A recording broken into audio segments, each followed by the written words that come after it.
Olá, investidor, muito prazer em falar com vocês. Mais um vídeo aqui para o nosso canal Negócios Bilionários. Para que você que não é inscrito, se inscrevam e nos ajude aqui com a sua inscrição, tá bom? Então vamos ao vídeo de hoje. Pessoal, hoje nós vamos tratar aqui da PagMenos, que acabou de divulgar o seu resultado no dia 5 de agosto, nessa segunda-feira. Esse vídeo está sendo liberado na terça-feira de manhã, tá? Então, divulgou o seu resultado e ela traz aqui, pessoal, alguns dados interessantes, tá? Inicia aqui o seu resultado dizendo que a PagMenos acelera o crescimento, né, revertendo aí prejuízos, e apresenta melhor ciclo de caixa desde 2020, tá? Então ela traz aqui alguns destaques, né, que é bem interessante a gente dar uma olhada.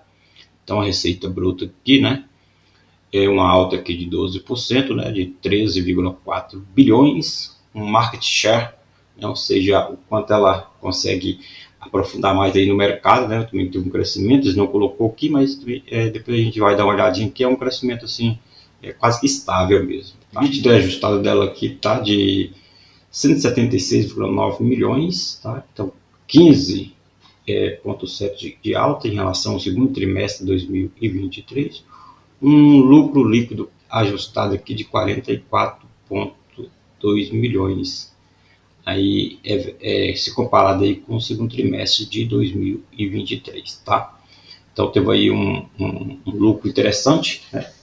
E a ideia é uma ação para você ter em carteira, é uma ação de crescimento.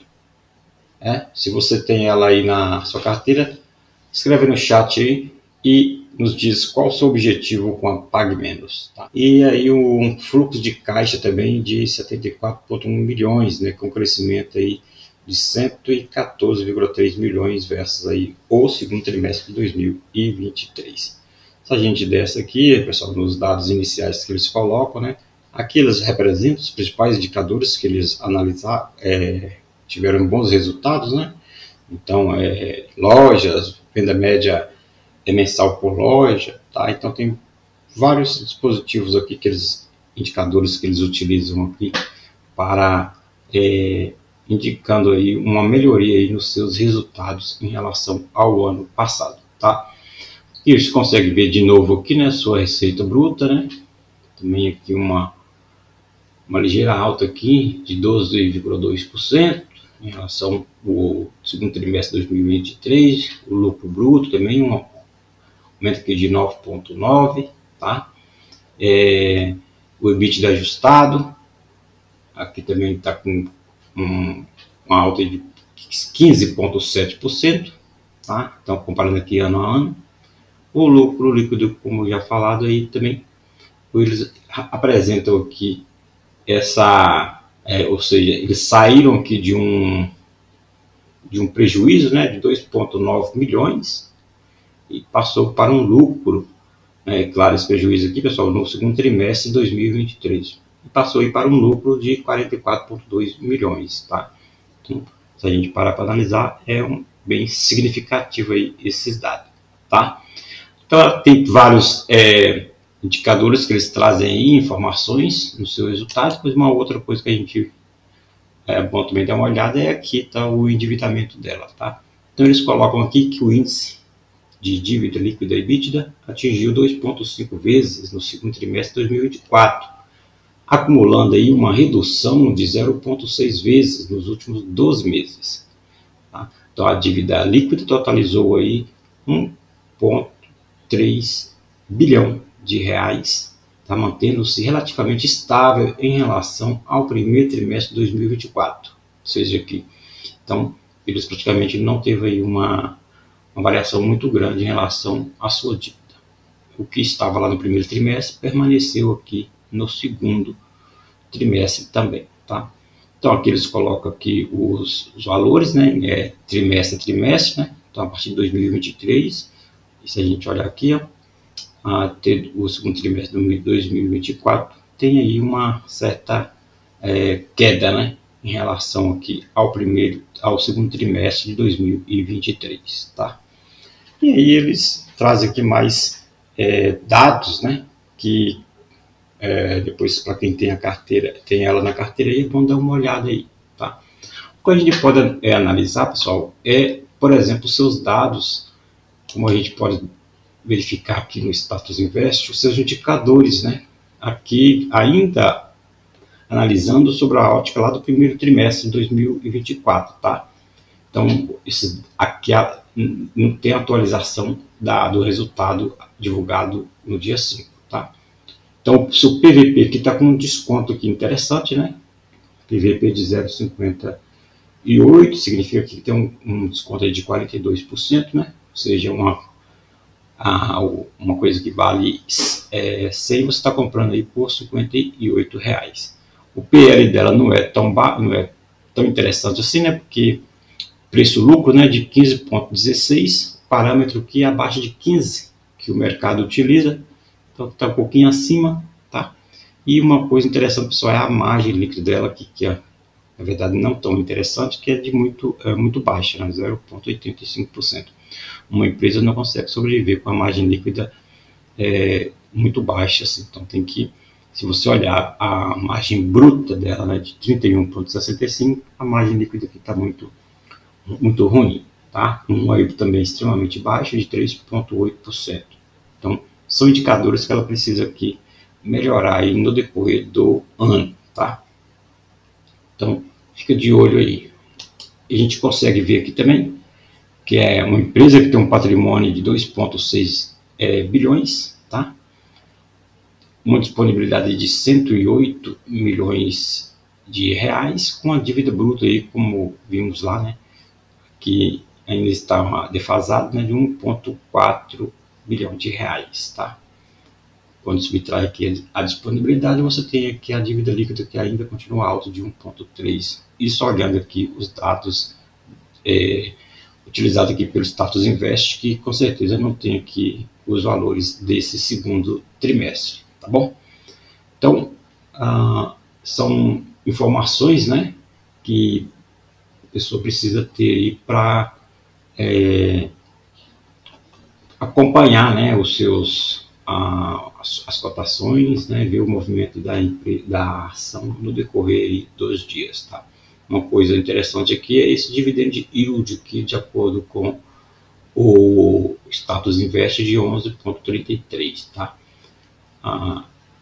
Hoje a ação fechou em 2,61, né? Teve lá uma queda, eu acho que devido a todo esse movimento que aconteceu hoje nas bolsas, né? Não só aqui no Brasil, mas no mundo inteiro, né? Teve aí oscilações negativas, né? Então as bolsas internacionais aí, todas elas no vermelho, e aqui também não foi diferente, apesar que aqui teve uma leve recuperação aí dos ativos no final do pregão, tá? Então tá lá aquele valor lá interessante de 11% de dividend yield nos últimos 12 meses, né? A gente percebe que o ano passado, 2023, ela pagou 18 centavos, e este ano, que é a Datacom no dia 26/1, né, foi no início lá de janeiro, e pagou no dia 6/3, ela pagou aqui 29 centavos, né, valores brutos aqui do JCP, tá? Então, é isso que está dando aqui, ó, esse valor altíssimo aqui dos dividendos, tá? E agora, o que é interessante a gente verificar também aqui é o gráfico, né? Ela está aqui no movimento de quase de reversão aqui, de um período longo aqui, né, de queda, desde o início de janeiro de 2024. Ela fez esse movimento aqui de queda, aí quebrou esse movimento de queda, fez um movimento aqui de alta, e agora está fazendo a retração aqui, ó, tá? Que pode configurar, se ela conseguir pegar esse preço aqui de 3,40, né, e ficar acima desse preço aí, configura aí a reversão total aqui desse movimento de queda aqui de janeiro para cá, tá? Então, hoje, no dia de hoje, ela fez aqui, né, teve uma queda com a maioria dos ativos e depois voltou, né? Então ela fechou aqui o pregão nesses 2,61, tá? Mas em ligeira alta, uma alta de 0,77%. possível que o mercado amanhã comece a olhar, analisar esses resultados e ela continue aqui o seu movimento de alta, fazendo aqui, eu finalizando aqui esse pivô de alta aqui, tá? Que seria muito interessante se ela, nesta semana aqui, chegasse pelo menos aqui em 3,39. Então, para quem tem ela em carteira, né? Olha aqui esse movimento, que de repente pode ser interessante a pessoa, dependendo do seu preço médio, colocar um pouco mais dessa ação aí na sua carteira, tá? Tudo indica, né, que os juros, né, vão continuar em queda, mas não em queda muito forte, mas mantendo aqui uma certa queda em relação aos últimos dias, né, as últimas semanas, aí, onde ele teve um forte movimento de alta. E isso facilita muito aqui para ações desse porte aqui, né, uma empresa como ela, né, que, como vimos aí, é de varejo, né, na área de medicamentos e tudo mais, tá? Então, acaba arrefecendo aí também, até melhorando aí as suas condições aí financeira e do seu endividamento, tá? Então, vamos acompanhar essa ação aí durante a semana e ver o que vai acontecer, né? Vamos ver se ela consegue continuar com o movimento de alta e chegar aqui pelo menos próximo dos 3,30. Seria bem interessante, né, ela fechar esse gap e depois manter aqui acima dele.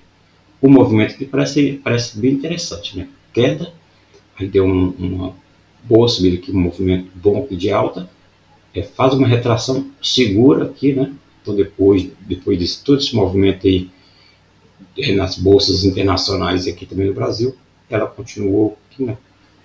Conseguiu, né, fechar aqui numa ligeira alta e quem sabe amanhã dar continuidade aí a ter dando vazão aí essa melhoria, né, do seu lucro líquido aí, como apontado aí pela empresa no seu resultado, tá bom? Então esse, pessoal, foi o vídeo de hoje, né? A gente está analisando aí Pague Menos, tá? Que divulgou o resultado dia 5 de agosto e vamos fechar o vídeo aqui pedindo aqui para vocês se inscreverem aqui no nosso canal, tá bom? Então, muito obrigado e até o próximo vídeo.